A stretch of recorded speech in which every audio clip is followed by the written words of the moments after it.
Et les gens viennent à la barre. Ah, si, on peut si, il y a sûrement dans la salle. Bien, comment? Là, donc, bonsoir à tous et toutes. Donc, c'est la deuxième saison sous la responsabilité de notre présidente du club littéraire, Marceline. On se réunit autour d'éditeurs et d'auteurs. Donc, voilà, on a arrêté pendant 1 an et on reprend cette année. Donc, la première soirée, c'est aujourd'hui avec Mathilde, donc, Joseph et puis Simon Filéda. Donc, une éditrice et un auteur qui sont tous les deux des Sciences Po. Donc, alors moi, je suis là pour s'il y a des blancs, mais je suis sûre qu'il n'y en aura aucun. Donc, puis vous pourrez bien sûr poser des questions. On va d'abord peut-être laisser Mathilde nous expliquer comment on devient éditrice. Et puis après, Simon nous parlera de son livre. Alors, le livre est là. Bien sûr, je l'ai lu, je vous le conseille fortement, mais après avoir entendu et l'éditrice et l'auteur, je pense que vous aurez envie de lire le livre. Mathilde, on vous écoute. Alors, comment on devient éditrice, je ne sais pas, ça, je n'aurai pas la prétention de l'expliquer, mais en tout cas, comment je suis devenue éditrice. Donc, moi, j'ai fait Sciences Po, je suis de la promo 99, donc je n'étais pas revenue depuis, ça m'a fait un petit quelque chose de se trouver en passe tout à l'heure, quand je me suis trompée de porte. Et j'ai donc, après Sciences Po, fait l'équivalent d'un master de gestion des institutions culturelles à la Dauphine. Parce qu'à l'époque, les masters d'édition, à proprement parler, existaient peu. Aujourd'hui, il y en a beaucoup et qui sont, compte tenu de la concurrence, assez utiles sur le plan de... Enfin, c'est utile d'avoir fait un master en édition pour l'avoir sur son CV. Et ensuite, j'ai bénéficié d'un programme d'embauche de jeunes diplômés mis en place par Jean-Marie Messier à l'époque. Et donc, je suis rentrée comme éditrice chez les éditions Nathan en parascolaire. Je suis restée 17 ans chez les éditions Nathan parce que c'est une belle entreprise où j'ai passé d'abord 5 ans en parascolaire, ensuite 10 ans en jeunesse et où j'étais éditrice. Alors, on est éditrice junior, éditrice senior, responsable d'édition. Enfin, petit à petit, le métier d'éditeur est très différent, je pense, quand on est dans une grosse maison qui fait partie d'un groupe, ou bien quand on est dans une toute petite maison. Voilà. Ce qu'on a à faire très concrètement est très différent en fonction de la structure dans laquelle on travaille et aussi en fonction du genre sur lequel on travaille. Moi, j'ai commencé dans une maison d'édition scolaire où j'ai fait du parascolaire, après de la jeunesse, du documentaire jeunesse, de la littérature jeunesse. Et aujourd'hui, j'ai créé cette maison de littérature générale contemporaine pour adultes. Et à chaque fois, il y a évidemment des points communs, mais à chaque fois, il y a des spécificités liées au genre sur lequel on travaille et aussi à la structure dans laquelle on travaille.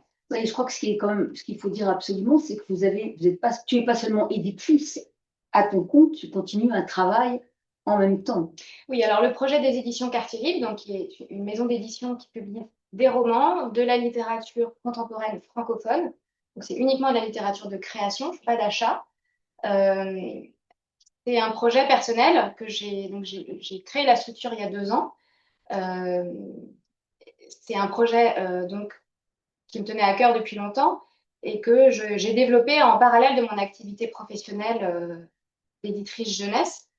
Mon objectif étant de pérenniser l'activité, de réussir à continuer à publier. On publie peu, hein, 3 livres la première année, 2 livres l'année prochaine, j'espère 4 en 2027. Mais l'objectif est d'arriver à pérenniser l'activité et à court terme et peut-être un jour, si ça marche, d'en vivre. Mais pour l'instant, c'est un projet que je développe en parallèle. Comme beaucoup de toutes petites maisons d'édition, on trouverait beaucoup d'éditeurs ou d'éditrices qui développent des projets comme cela et qui ont une activité en parallèle plus rémunératrice. Et puis une question aussi, est-ce que c'est solitaire? Est-ce que tu fais ça toute seule ou avec une équipe? Et quelle équipe? Où était? Comment l'as-tu constituée? Alors, Pour être le plus concret possible pour ceux ici qui ont envie de créer une maison d'édition, j'en vois dans les yeux briller. Alors, il n'y a évidemment pas du tout de règles, pas de modèle. Moi, je vous raconte mon histoire, mais d'autres raconteraient certainement une histoire différente. J'ai créé la structure seule, mais je me suis appuyée sur plusieurs personnes. D'abord, une association qui s'appelle Fontaine aux livres, qui est une association qui soutient tous les professionnels de l'écrit et de l'édition indépendants, qui fait aussi de la formation et qui m'a conseillé, accompagnée au moment de la création de l'activité. Je me suis aussi appuyée sur 4 personnes qui ont constitué mon comité de lecture. Ce sont des gens que j'ai croisés dans mon parcours professionnel et avec qui j'ai quand même des affinités humaines et littéraires. Et avec qui j'ai beaucoup échangé sur justement la ligne éditoriale, l'ambition du projet, et avec qui m'accompagne depuis le tout début. Donc ça, c'est sur la conception, la définition de la structure, la définition de la ligne éditoriale. Ensuite, j'ai fait appel à un graphiste typographe qui a créé la ligne graphique de la maison, le logo, la charte de couverture. Voilà, donc est-ce que c'est. Et puis ensuite, on s'appuie sur tout un réseau de professionnels freelance, une correctrice professionnelle, en l'occurrence une attachée de presse en freelance au moment du lancement de la maison pour soutenir le lancement et donner un peu de visibilité à cette nouvelle maison, un distributeur, un diffuseur, un imprimeur. Donc en fait, le projet, je l'ai initié seul, mais je ne suis pas du tout seule. Je suis accompagnée d'une myriade de professionnels qui m'accompagnent ponctuellement en fonction de leur spécialité. Merci. Alors Simon, toi tu es seul devant ta page. Peut-être tu peux nous expliquer comment tu es arrivé à écrire et puis après vous allez nous expliquer comment vous vous êtes rencontrés. Oui, puis je peux expliquer mon parcours Oui. professionnel aussi, puisque le regret des astres ne remplit pas mon frigo non plus. Donc, pour le coup.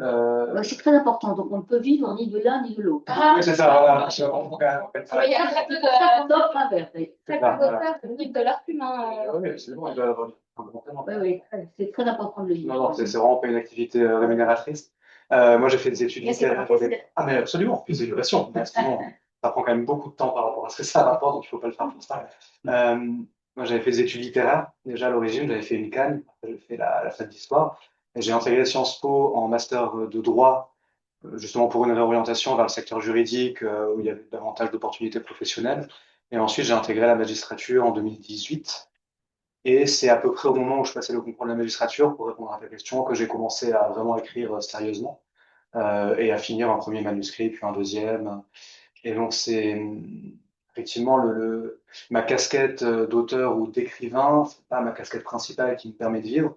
En revanche, c'est une casquette qui prend beaucoup de temps, puisque de finir un texte, de boucler un roman, puis de le retravailler, puis de le promouvoir, c'est quand même extrêmement chronophage. Ça en vaut la peine parce que ça apporte une immense satisfaction, évidemment.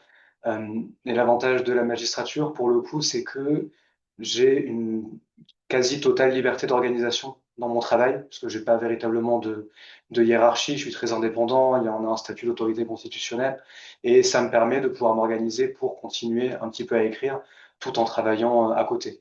Donc, en quelque sorte, mon parcours professionnel a rendu possible, ce qui aurait peut-être pas été possible, enfin, qui aurait évidemment pas été possible si j'étais à Tu as choisi ton à parcours professionnel pour avoir du temps pour écrire. Non, mais ça arrive à peu près en même temps, et du coup, ça s'est bien goupillé, quoi. D'accord. Voilà, c'est plutôt ça, c'est plutôt comme ça que ça s'est passé. Alors, votre rencontre maintenant C'est Mathilde, à la péniche, non. Non. Non. Ou est-ce que comment le lien s'est fait? Comment tu as envoyé ton manuscrit? Pourquoi, enfin, voilà, un dialogue entre vous deux sur comment on arrive à se faire éditer, puisqu'imagine qu'il y a un certain nombre de refus avant. Oui, il y a beaucoup de refus avant. Mon premier manuscrit que j'ai dû faire, j'ai dû le finir vers 2018, ouais, c'est ça, ou 2019, quelque chose comme ça. Puis pendant quelques années, j'ai envoyé des textes. Alors, pas le regret des astres, hein, Mathilde, elle a mis la main dessus tout de suite. Mais j'ai envoyé des textes et j'ai reçu des tas de lettres de refus standards, mais ce qui est un petit peu le parcours normal, en fait, quand on veut être publié. Je sais pas s'il y en a parmi vous qui écrivent, mais on sait normalement, quand on envoie un texte à une maison d'édition, compte tenu de la surproduction déjà existante dans les librairies, du nombre de personnes qui écrivent par rapport au nombre de textes qui sont édités. Il y a tellement de textes qui sont reçus qu'on a très très peu de chances d'être édité, donc il faut multiplier les possibilités. Et pour la rencontre avec Quartier Libre, en fait, ce qui s'est passé, c'est que j'ai mis le texte sur une plateforme qui s'appelle Edit et nous, comme Edit le prénom, qui est une plateforme de mise en relation entre des auteurs et des éditeurs et des maisons d'édition. Et Mathilde l'a vu quasiment au moment où je l'ai posté, enfin, on a dû tomber dessus vraiment une semaine après. Et elle m'a contacté par ce biais-là, puis on a discuté du livre. C'était vu de mon point de vue, mais tu peux peut-être. Donc, c'est une rencontre sur Internet, finalement. C'est une rencontre sur Internet, mais Là, très rapidement, ça autre a été concrétisé en D'accord. personne. Voilà, D'accord. ce que je veux dire. Mathilde, comment tu as vu ça de ton côté? En fait, ce qu'il faut peut-être dire pour avoir un tableau général du point de vue de l'éditeur, c'est qu'à partir du moment où j'ai créé la structure et où j'ai publié mon premier appel à texte, j'ai reçu 3 ou 4 manuscrits par jour. Donc, ça veut dire très concrètement que sur ce volume de texte qu'on reçoit, il y en a peut-être 10% qui ne sont pas du tout dans la ligne parce que c'est de la poésie, du théâtre, du policier, choses que je ne publie pas et ce qui est dit explicitement sur les sites, sur la ligne éditoriale de la maison. Et une fois qu'on a écarté ça, voilà, l'éditeur se retrouve face à une multitude de textes que moi, j'ai un premier abord qui est très rapide, forcément, où je lis en détail la note d'intention ou la manière dont l'auteur présente son texte, qui est fondamentale. Si ça me donne envie d'aller plus loin, je lis le début et parfois quelques pages un peu par-ci par-là. Et là, si ça me donne envie d'aller plus loin, je lis l'intégralité du texte, ce qui est relativement rare par rapport au nombre de manuscrits que je reçois. Quand je dis relativement rare, c'est sur les peut-être depuis 2 ans, donc si on fait le calcul, quasiment 2000 textes, j'en ai peut-être lu intégralement une trentaine maximum. Et sur les 30 que je lis intégralement, je choisis de partager ceux qui m'intéressent vraiment avec mon comité de lecture. Depuis 2 ans, j'ai dû en partager une petite quinzaine avec eux. Et là, on discute. Et en fonction de la discussion qui s'établit, je décide d'aller plus loin, de rencontrer l'auteur ou pas. Tous les textes, les 3 textes qu'on a publiés jusqu'à présent, Quartier Libre a publié 3 romans. Il y en a un qui m'a été envoyé, que j'ai découvert par le biais de l'envoi par mail. Un qui m'a été envoyé par une amie d'amis d'amis. Et Le regret des astres que j'ai trouvé sur la plateforme Editez. Voilà. Ça, c'est sur comment on trouve un manuscrit. Donc, il y a différentes manières d'en trouver un. Il y a différentes manières d'en trouver un. L'autre manière aussi, et c'est comme ça que ça s'est passé pour le prochain livre qui sort le 12 mars, c'est via des ateliers d'écriture, de très bons ateliers d'écriture. Aleph, c'est le réseau d'ateliers d'écriture historique. Le plus récent, Les mots. Il y en a d'autres. Il y a aussi des coachs littéraires, enfin des gens qui accompagnent, ou même des écrivains qui accompagnent des auteurs, des primo-romanciers et qui peuvent ensuite les présenter aux éditeurs. Donc voilà, c'est être en contact avec les ateliers d'écriture, être en contact avec ces personnes qui accompagnent des auteurs et qui les aident à écrire et qui les mettent en relation avec des maisons d'édition. Ça permet de trouver d'essayer de trouver des manuscrits. Et donc le prochain roman qu'on publie, c'est une autrice qui a été suivie par l'école Les mots. Voilà. D'accord. Alors, qu'est-ce qui t'a plu dans le livre de Signe? Bah, tout. En fait, quand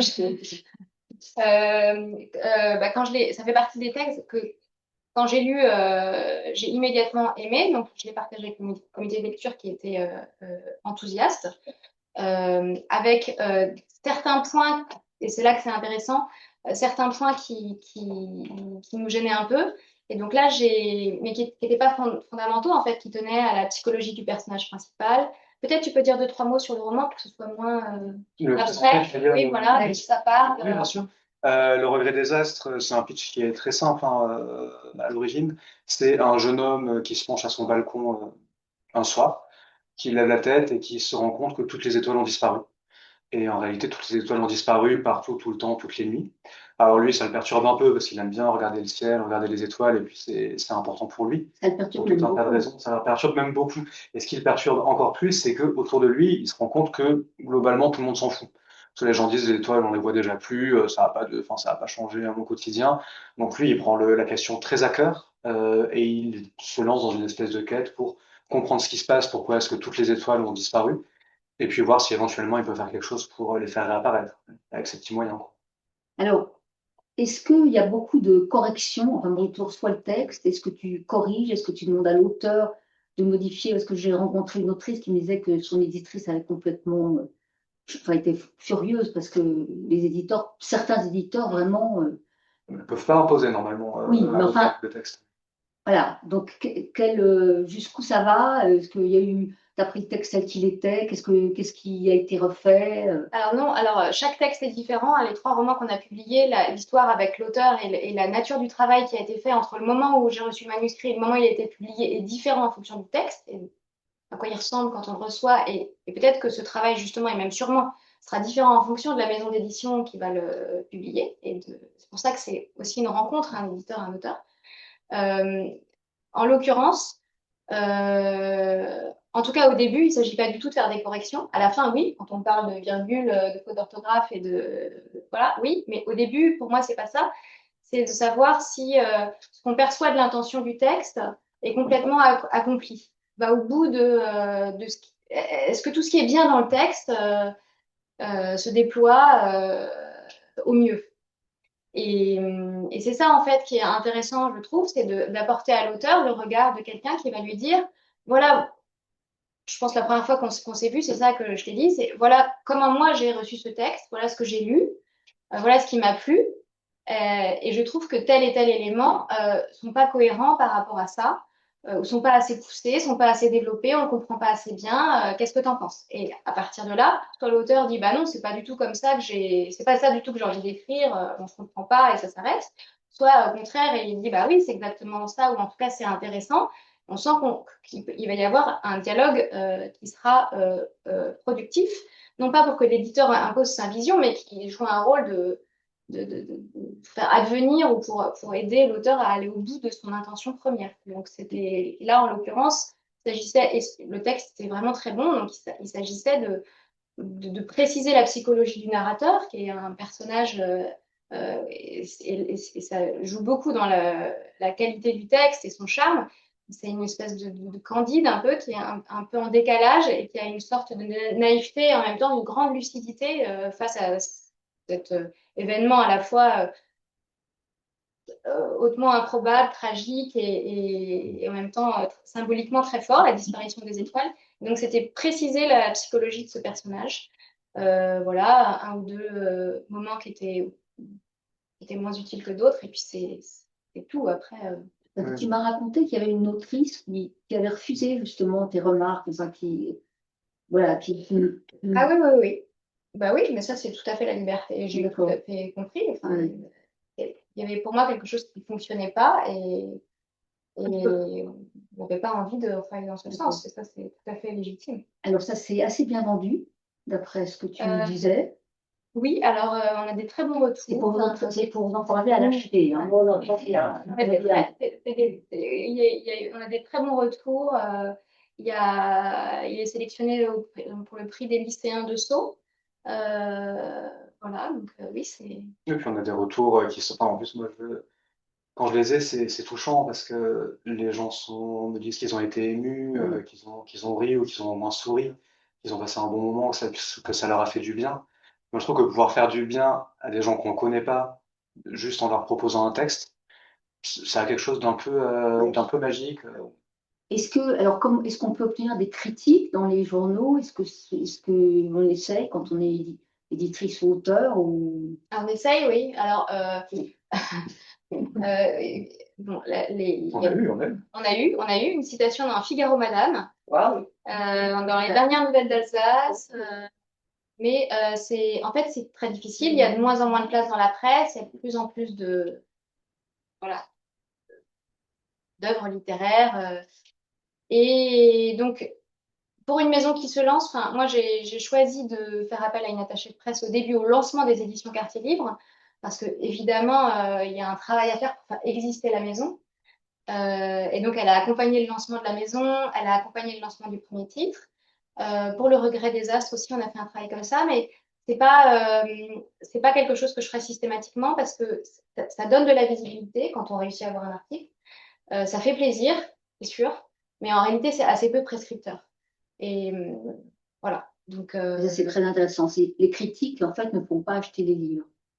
Très peu. très peu. Ouais. On a eu un papier dans le Monde des livres pour le premier roman qu'on a publié. Je pense que ça a généré quelques ventes, mais pas non plus de manière.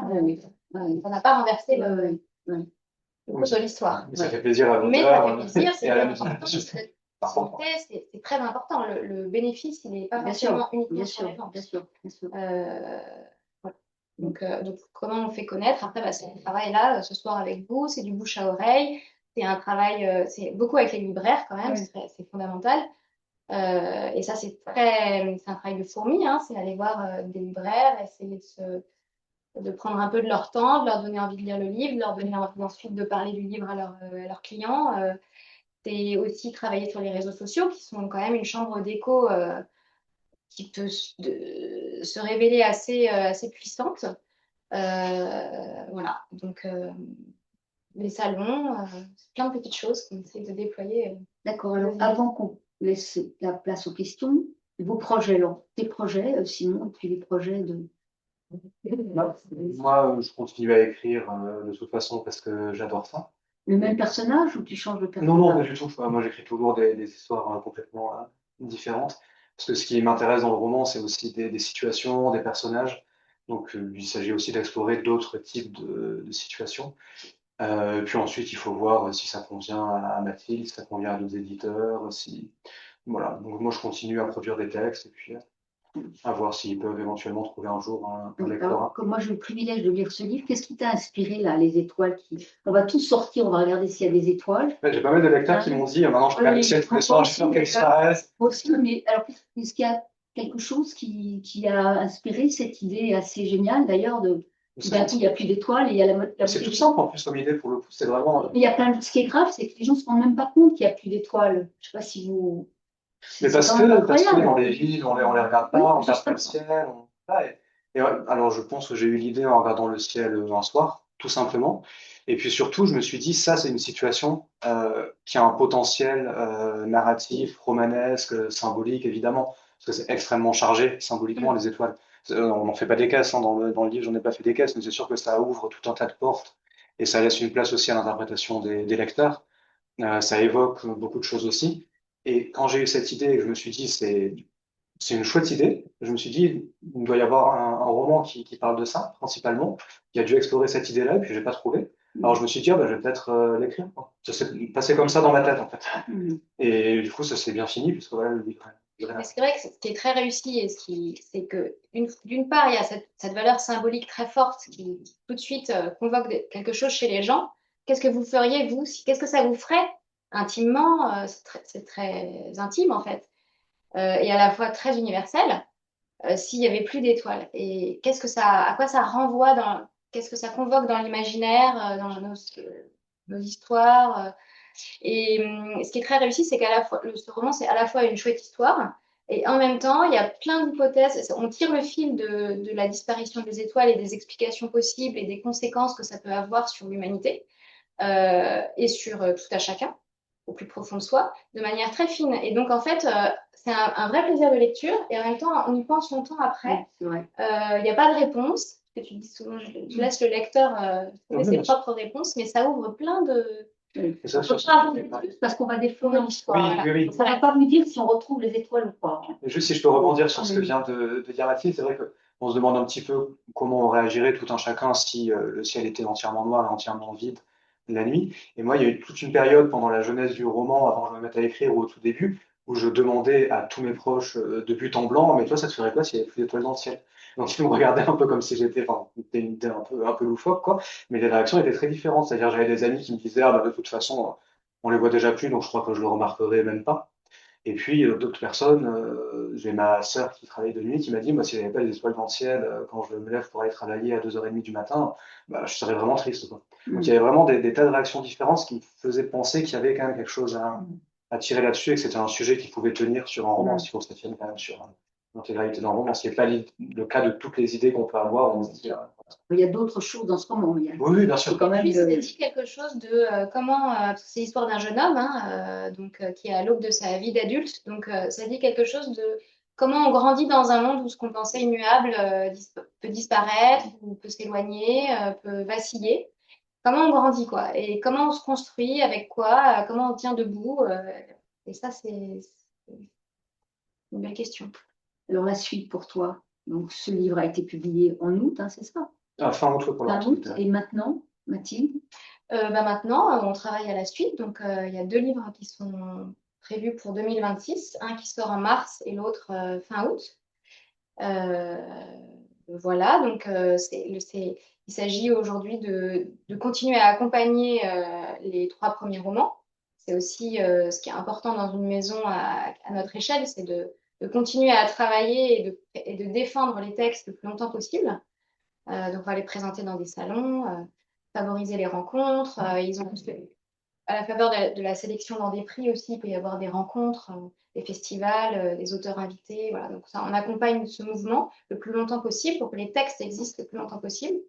Et puis, on travaille à l'édition des 2 prochains, des 2 prochains romans et à la recherche de nouveaux textes. Tu continues à lire. À lire des textes que tu reçois. Oui, oui, oui, tout à fait. C'est son métier. Hein. Ouais, c'est son métier. Tout à fait. Très bien. Est-ce que vous souhaitez dire quelque chose d'autre avant qu'on laisse Non, la mais place peut-être oui, parce que Peut-être rebondir. si vous avez les uns et les autres des questions, si vous voulez avoir la gentillesse de vous présenter. Ah. Oui, bonjour, je m'appelle Dominique Boutron, j'ai commis 2 affreuses pochades de commandes qui sont, paraît-il, drôles, mais sans aucune valeur littéraire il y a une dizaine d'années. Et puis mon éditrice est décédée, et puis voilà. Et donc pour ma présentation littéraire, le reste pas un thème littéraire particulier, si ce n'est que j'ai travaillé beaucoup en ressources humaines, donc pour moi, le personnage fait tout. Voilà. Non, alors ma question était pleine d'admiration pour votre courage, chère madame, de vous demander à partir de combien de livres édités chaque année vous estimez pouvoir être suffisamment rémunéré pour abandonner votre job autre. Quoi, 100, Alors, 200, 4000? J'ai plusieurs seuils de rentabilité. Celui-là est le plus éloigné. Non, mais vous pouvez nous donner une vague idée ou pas du tout? Parce qu'il y a des maisons. Je pense qu'il faudrait, pour atteindre un rythme, faut publier 6 livres par an et en vendre, je sais pas, Oui. je vous dis des chiffres un peu au hasard parce qu'il faudrait faire des calculs, mais peut-être peut-être en vendre 5 à 10 000 de chaque, oui. Bien sûr, bien sûr. Voilà, le seuil qui m'intéresse, moi, aujourd'hui, c'est pas celui-là, puisque j'ai la chance d'avoir une activité professionnelle à côté. Mais ceci dit, votre question est tout à fait pertinente, parce que je rêverais de pouvoir me dédier à cette maison. Mais le seuil qui m'intéresse, enfin, que je vise, c'est de rentabiliser suffisamment les coûts pour continuer à produire d'année en année sans réinvestir. Écoutez, bon courage. Madame. Bonjour, Stéphanie Drockfeld. J'ai une question qui s'adresse à tous les deux. Quelle est la part de votre temps que vous dédiez chacun à votre activité principale alimentaire rémunératrice et la part de celle que vous consacrez à votre activité, à votre projet personnel littéraire? Oui, je peux. Je ne saurais pas répondre précisément sur la part que je laisse à l'écriture, parce qu'en fait, elle n'est pas fixe, c'est-à-dire que je n'ai pas une organisation avec un emploi du temps où je me dis chaque vendredi de 17h à 19h, je vais écrire. En revanche, ce qui est sûr, c'est que ça m'occupe plusieurs heures par semaine, ça c'est certain, quand j'ai le temps. Donc ça peut être le matin, ça peut être le soir, ça peut être sur des périodes de télétravail entre deux dossiers, entre deux jugements. Et ce qui est certain aussi, c'est que c'est une activité qui prend beaucoup de temps avant d'aboutir à un texte qui soit terminé et de mettre le mot fin. Ça, c'est sûr.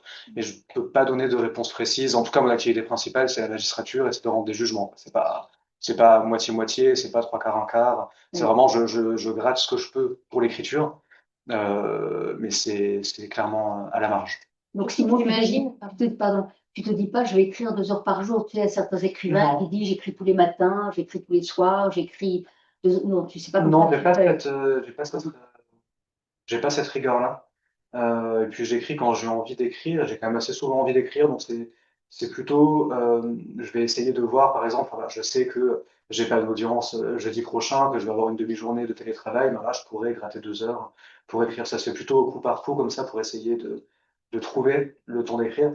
Après, c'est vrai que c'est un peu obsessionnel, surtout par rapport à ce que ça me rapporte financièrement. Enfin, et c'est vraiment une passion et je pense qu'il faut que ce soit un peu obsessionnel pour arriver au bout d'un texte et pour arriver au bout même de plusieurs textes. Il faut que ça prenne une place un peu démesurée dans sa vie et surtout dans ses intentions et dans le temps qu'on veut y consacrer. Entre le temps qu'on veut y consacrer et le temps qu'on peut y consacrer, ce sont deux choses différentes. Et toi, Tiens? C'est difficile de le quantifier aussi, en fait, parce que ça vient se loger dans des interstices, voilà. Des mails à l'heure du déjeuner, un peu le matin avant de commencer, le week-end. Et puis, il y a aussi tout ce qu'on fait un peu en toile de fond, en même temps qu'on fait des choses plus mécaniques, une réflexion où on pense à... Voilà, ça vient un peu s'imbriquer. Mais c'est vrai que ça n'est possible que parce que mon travail par ailleurs ne me demande pas une mobilisation intellectuelle et psychologique très forte. Voilà. Donc, Vous êtes sûr à temps plein, je veux dire, chez nous. je suis pas chez Nathan, là je travaille pour un éditeur jeunesse qui s'appelle. Je suis plus chez Nathan en fait, mais là je travaille pour un éditeur jeunesse, un petit éditeur jeunesse qui s'appelle Mine Édition. Donc je développe des albums et des cartonnets pour tout petit. Voilà. Donc si c'est à plein temps, mais c'est une toute petite équipe, on est tous très autonomes, on s'organise un peu comme on veut, donc on est plus ou moins efficace. Je suis assez efficace. Marceline. Oui, donc, moi, je suis Marceline Baudier, je suis du Club Littérature. Déjà, merci beaucoup, je trouve passionnante cette discussion. J'ai une question dont je t'ai déjà entendu parler, Mathilde, mais je trouve que c'est une manière intéressante d'aborder les questions du monde de l'édition. C'est pourquoi créer une maison dans un monde de surproduction éditoriale. Quand on parle de surproduction, d'ailleurs, vous avez l'un de vous trois à prononcer ce mot. Et ensuite, j'ai une autre question un peu plus ouverte, on va dire, c'est euh, ta maison est très jeune et pourtant elle a déjà un diffuseur, un distributeur, ce qui n'est pas le cas de toutes les très jeunes maisons.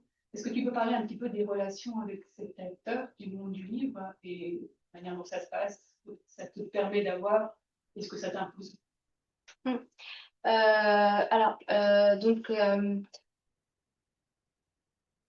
La première question, c'était la surproduction. Donc, oui, en fait, je pense qu'il y a deux réponses. D'abord, c'est pas très raisonnable, c'est vrai, en fait, de créer une maison d'édition. D'ailleurs, on me l'a bien dit, que c'était pas raisonnable, qu'il y en avait déjà tellement, qu'il y avait déjà tellement de livres et tellement de maisons qui meurent au bout de 3 ans. Et que c'était pas raisonnable, que c'était même un peu naïf. Et c'est vrai, c'est un peu naïf, c'est pas très raisonnable. Et en même temps, c'est tellement formidable de se consacrer à un projet comme celui-là, tellement enthousiasmant, parce qu'il y a quand même quelque chose d'assez magique quand on reçoit un texte et qu'on se dit, mais il est extra. Ce qui m'est arrivé avec les 3 livres, mais je me souviendrai toujours du premier texte. Je me dit, je me donne un an. Si au bout d'un an, j'ai aucun texte qui vaut la peine, je ne crée pas cette maison. Et quand on a reçu le premier texte, Le cœur quand il explose, de Claire Grivois, je me souviendrai toute ma vie de cette émotion que j'ai eue. Et je me dis, mais ce texte, il faut qu'il existe. Même si on publie que celui-là, il faut qu'il existe, qu'il s'incarne, qu'on puisse le partager. Il est tellement beau. Et ça, c'est une émotion très forte. Et ensuite, travailler avec l'autrice, en l'occurrence, pour aboutir le texte et le voir exister, tout ça, c'est extraordinaire. Et c'est parce que c'est extraordinaire qu'après, on a cette énergie pour aller faire ce travail de fourmi, voilà. Et bien que ce soit pas raisonnable du tout, un peu naïf et certainement, voilà. Après, ça, c'est à titre personnel, c'est le plaisir qu'on peut avoir à se consacrer à ce genre de projet.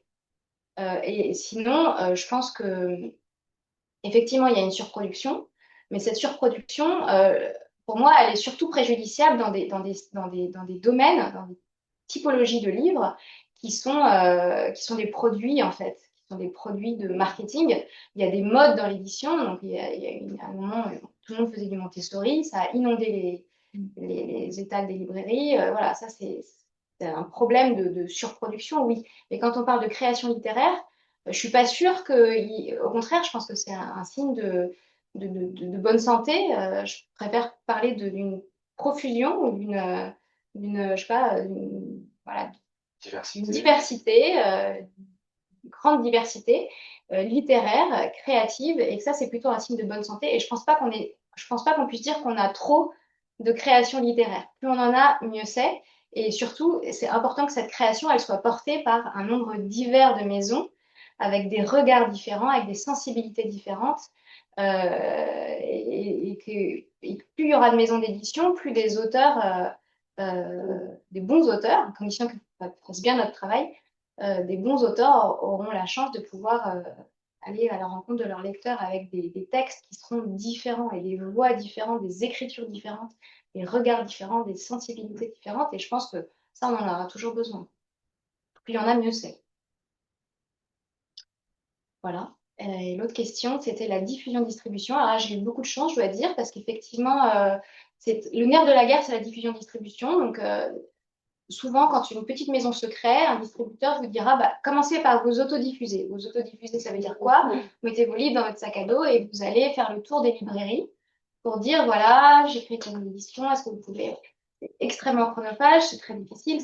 C'était impossible pour moi, pour deux raisons. D'abord, parce que j'ai pas le temps, parce que j'ai un autre travail à côté, et en plus, parce que mon marché, c'est de la fiction, de la littérature, donc ça ne peut marcher que si on a une visibilité à l'échelle nationale.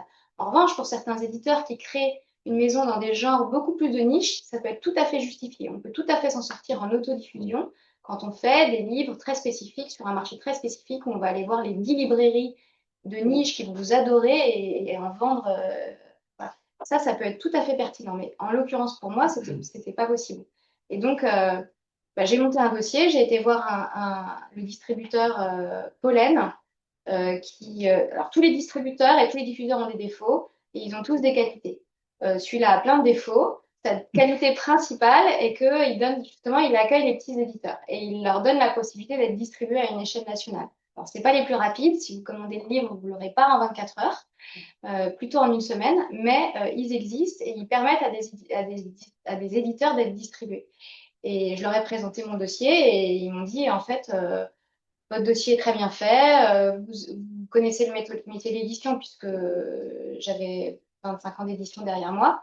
Quelqu'un qui est en reconversion, qui se dit, ah, je vais créer ma maison d'édition, qui n'a pas d'expérience dans l'édition, il ne trouvera pas de distributeur. Mais là, ça leur a fait confiance et donc ils m'ont dit, si vous voulez, on vous prend.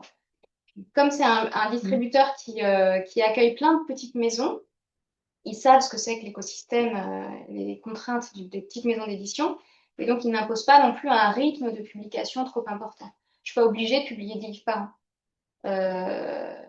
Voilà, donc ça c'est important aussi, parce que du coup, je ne suis pas poussée à surproduire ou à choisir des textes que j'aime pas, qui ne seront pas suffisamment forts. Et voilà, ça répond à la question, mais là, la guerre est la distribution. Et le diffuseur? Le diffuseur, il s'appelle Cedif. Et la distribution, c'est la logistique, hein, c'est les entrepôts. Après, quand il y a une commande, c'est envoyer les livres dans les librairies. Et c'est pas si facile que ça. Donc, ça prend plus ou moins de temps. Et l'important, que ça ne se prenne pas trop de temps. Et la diffusion, c'est le travail commercial. C'est les représentants qui vont en librairie et qui vont aller vendre les livres aux libraires. Nos clients sont les libraires. Et les convaincre de les prendre. Et ils représentent plusieurs éditeurs à la fois. Donc, quand ils vont voir un libraire, ils ont des rendez-vous d'1 heure et ils présentent des dizaines et des dizaines de livres. Et généralement, ils ont 1 minute 30 pour raconter le livre. Donc, c'est très important aussi parce qu'il faut que l'éditeur soit capable de leur donner les éléments pour le raconter et qu'ensuite puisse raconter au libraire et lui donner envie de prendre le livre. D'autres questions? Oui. Oui, alors mon nom c'est Charlotte Augusta, je suis écrivaine aussi, publiée chez De Noël. J'ai 2 questions. Donc vous avez dit Mathilde qu'une des relations qui est vraiment hyper importante, c'est celle entre l'éditeur et le libraire. Est-ce que dans le cadre du lancement de votre maison d'édition, c'est vous qui avez été énormément voir plein de libraires ou vous avez recruté un freelance ou quelqu'un pour s'en charger? Et ma deuxième question, c'est que vous avez parlé des coachs littéraires au tout début comme des apporteurs d'affaires en quelque sorte. Est-ce que vous pouvez en parler? Parce que, enfin, moi, par exemple, je vivais au Royaume-Uni avant, donc plus ce genre de choses, et les agents, etc., étaient un peu plus courants au Royaume-Uni. Et j'ai l'impression qu'en France, en ce moment, c'est en train de changer et voilà, de se développer. Alors, j'ai pas fait appel à. Effectivement, il y a un métier qui s'appelle relations libraires qui se développe beaucoup. Les relations libraires sont les gens qui vont aller faire ce qu'on appelle de la surdiffusion, c'est-à-dire que il y a les représentants qui vont en librairie, qui ont très peu de temps pour chaque livre, qui prennent des commandes, etc. Et il y a ceux qui font de la surdiffusion. Alors là, c'est un travail plus qualitatif. Ils sont là pour représenter l'éditeur, parler de la maison, présenter les livres, ils ne prennent pas de commandes. C'est du relationnel, c'est du lien sur le long terme, voilà. C'est très long et c'est très utile. Et donc, il y a des maisons, la plupart des grosses maisons ont des chargés de relations libraires. Les moyennes maisons embauchent des freelances pour le faire. Moi, je n'avais pas les moyens de le faire, donc je l'ai fait. Et puis, au début, c'est très important que ce soit l'éditeur lui-même ou l'éditrice qui aille se présenter et qui incarne la maison. Donc, en fait, je l'ai fait, mais donc, ça prend beaucoup de temps. Donc, je l'ai fait à mon échelle, à Paris, en banlieue parisienne. Et je continue à le faire, en fait, très régulièrement pour aller voir des nouveaux libraires. Donc, c'est fondamental, mais c'est très long, en fait. C'est très long. Il faut prendre rendez-vous. Le jour où on arrive, il vous a oublié. Il faut revenir, rappeler. C'est très, très long, mais très utile. Et l'autre question, c'est les. Alors, moi, j'ai parlé des coachs littéraires. En fait, il y a deux choses. Il y a les agents. Les agents littéraires, effectivement, en France, ils n'ont pas tellement bonne presse. Les éditeurs ont dit qu'ils n'aiment pas beaucoup les agents parce que ça crée un intermédiaire en plus avec. Et de fait, ça ne se développe pas énormément en France, j'ai l'impression. Moi, je parlais des coachs littéraires, c'est-à-dire en fait des gens qui sont souvent des auteurs eux-mêmes ou des animateurs d'ateliers d'écriture ou des professionnels de l'écriture qui, euh, qui, qui- qui proposent une prestation de suivi de manuscrit et qui accompagnent un auteur dans l'écriture dans l'écriture. Voilà. Et après, leur mission, a priori, s'arrête là. Mais c'est vrai que j'étais encore hier au téléphone avec une autrice qui, en plus de son travail d'autrice, accompagne des auteurs et des autrices dans l'écriture de leurs textes. Et elle me dit, moi j'en suis une dizaine, il y en a 3 ou 4 qui sont vraiment très bons. Si vous voulez, je vous envoie les textes quand ils sont finis. Je dis, bah oui, volontiers. Et après, c'est juste en fait de l'entre-gens. Mais elle ne se fait pas rémunérer pour cette mise en relation et elle ne fait pas un travail ensuite comme un agent de négociation de contrat. C'est juste du relationnel parce qu'elle est attachée à ces textes, elle a envie qu'ils existent. Voilà. Donc c'est avec ces gens-là que j'essaie de nouer des relations parce que justement, ils sont plus près des auteurs et des textes.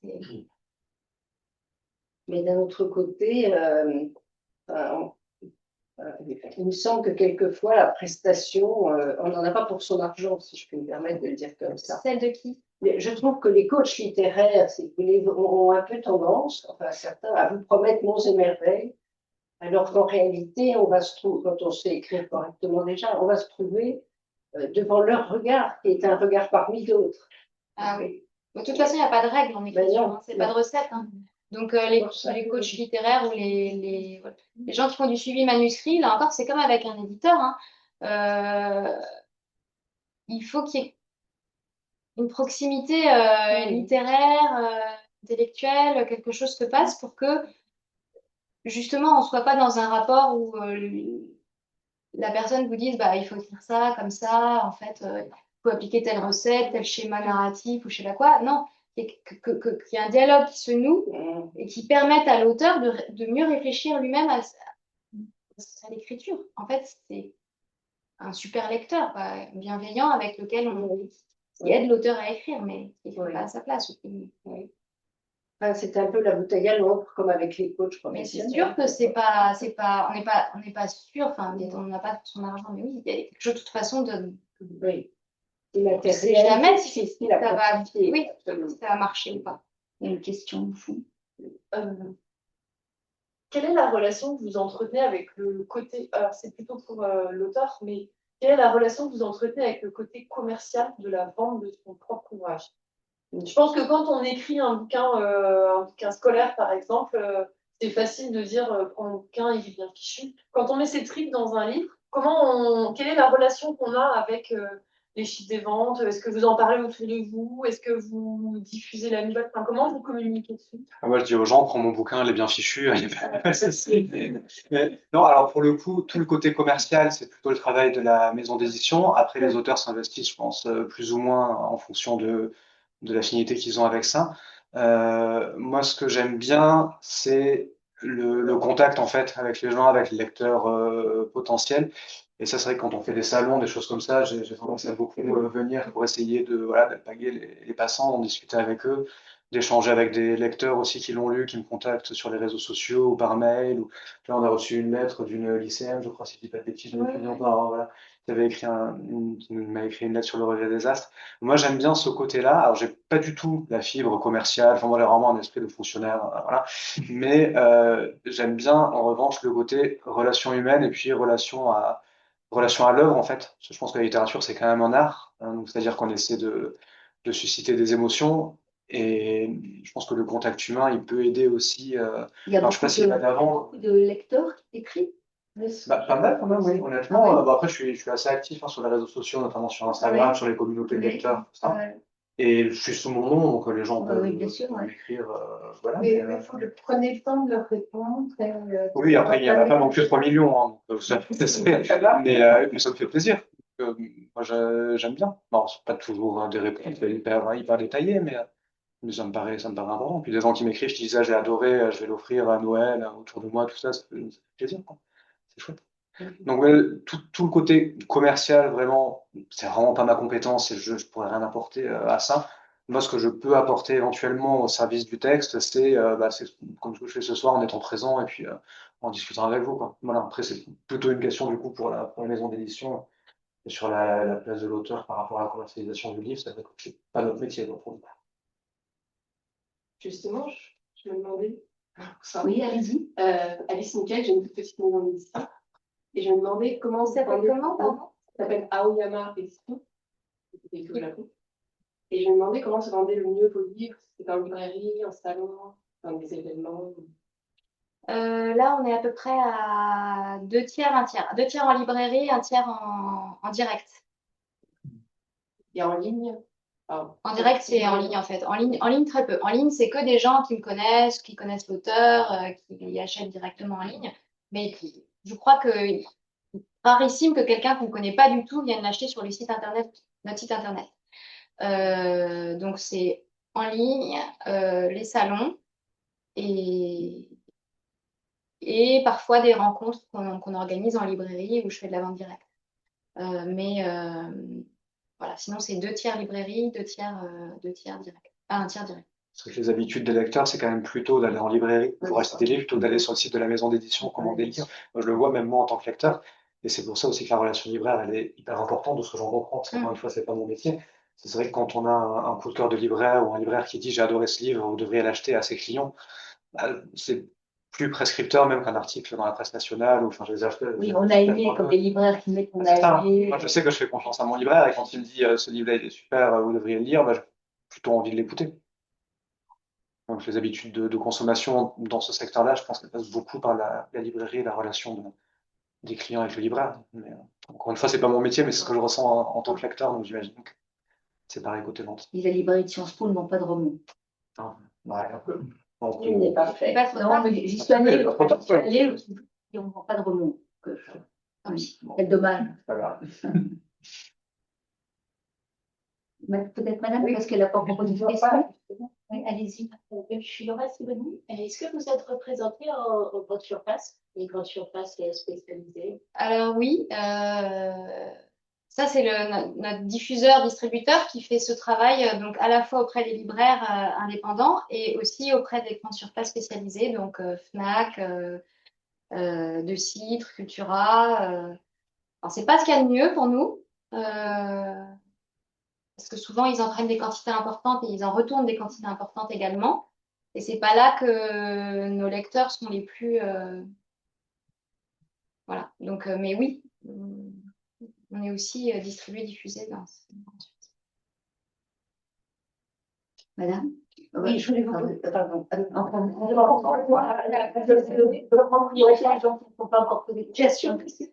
Raphaël Odo, je viens de finir d'écrire un roman. Et ma question, c'est comment est-ce que vous avez défini votre ligne éditoriale? Alors, c'est vraiment une question. Il y a des maisons qui n'ont pas de ligne éditoriale. Ils disent, bah, nous, on publie la littérature, c'est une rencontre, voilà. Et je me suis vraiment posé la question, parce que j'avais du mal à définir une ligne vraiment précise au départ. Et puis, je me suis dit quand même que c'était important pour avoir une identité de définir une ligne, quitte à jouer avec la ligne ensuite.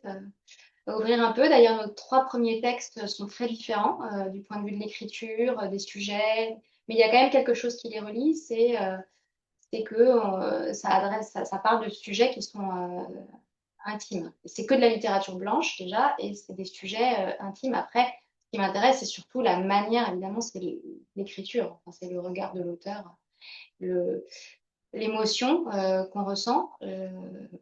En fait, pour être très honnête, j'ai essayé de définir ce que j'avais envie de.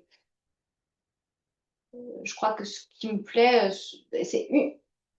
c'est pas uniquement ce que je lis. Je lis plein d'autres choses, mais ça fait partie des axes dans la littérature que j'aime, moi, à titre personnel. Et donc, c'était important que ça croise quand même quelque chose qui me touchait à titre personnel.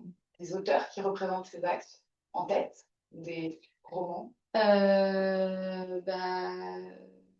Oui, je peux vous parler de Gaël Josse, par exemple. Plus loin de nous, Colette. Ou Sandrine Colette, plus proche de nous.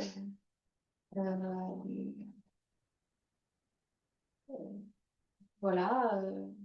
J'ai toujours un blanc quand on me demande ça. C'est comme quand on joue au baccalauréat. C'est comme quand on pose le grand oral de Sciences Po, Voilà. quel dernier livre que vous avez lu. Voilà. Mais là, je m'étais pas trop dur. Comme je suis pas notée. Voilà, mais. Vous aviez une question, je vous avais dit. Oui, c'était une question sur les bibliothèques. Une éditrice m'a dit quelque chose récemment qui m'a beaucoup étonnée. Comme je lui disais à propos d'un livre qu'elle édite, mais je l'ai beaucoup aimé, mais j'hésite à le recommander, par exemple, à ma bibliothèque, parce qu'on les emprunte gratuitement dans les bibliothèques, même si je crois qu'il y a un petit truc prévu. Et donc, au fond, ce n'est pas une bonne affaire pour vous. Et elle m'a répondu, oh, détrompez-vous, car les bibliothécaires parlent entre eux, et si j'en vends un à chaque bibliothèque, ça en fera 30 000. Donc, est-ce que... Bon, très bien. Est-ce que vous me confirmez ce point? Il me semble extraordinaire. Certainement. En tout cas, la littérature en bibliothèque, elle est très importante. Enfin, je pense pas qu'il faille. C'est très bien si les livres sont présents en bibliothèque. Plus le livre est visible, plus il est lu, plus il sera lu, plus on en parlera. Donc, oui. Donc, on peut faire l'article sur celui-ci. Vous pouvez, oui, le recommander à votre bibliothèque. Voilà, après les feux. Oui, bien évidemment. Signé en chaque endroit. Merci beaucoup. Mais ce que représentent les bibliothèques dans le chiffre d'affaires? Ça, je sais pas. On ne sait pas. Hein. Je dois dire que je sais pas. Ça fait partie des sujets, des points de développement, des bibliothèques, et c'est encore un réseau particulier. Et il semble que les bibliothèques maintenant fassent intervenir des auteurs qui vendent des dédicaces. C'est surprenant, mais pourquoi pas. Oui. Est-ce que vous travaillez avec des influenceurs ou est-ce que vous avez essayé de le... Oui, tout à fait. Alors, il y a 2 types d'influenceurs. Il y a ceux qui se font payer. Enfin, il y a ceux qui proposent des partenariats, qu'on rémunère pour leur lecture et leurs recommandations. Donc ça, moi, je le fais pas. J'ai pas les moyens. Et puis parce que on peut aussi compter sur Instagram, parce qu'on n'est que sur Instagram, sur une communauté de lecteurs très engagés et qui, très volontiers, je le constate, et je trouve ça assez formidable, ont à cœur ont cette curiosité-là d'aller lire des livres de nouveaux auteurs, de maisons d'édition indépendantes. Il y a vraiment un intérêt, en tout cas, c'est cela que je vais chercher. Donc, pour découvrir des nouveaux auteurs, pour les les recommander quand ils les aiment et de découvrir aussi des nouvelles maisons.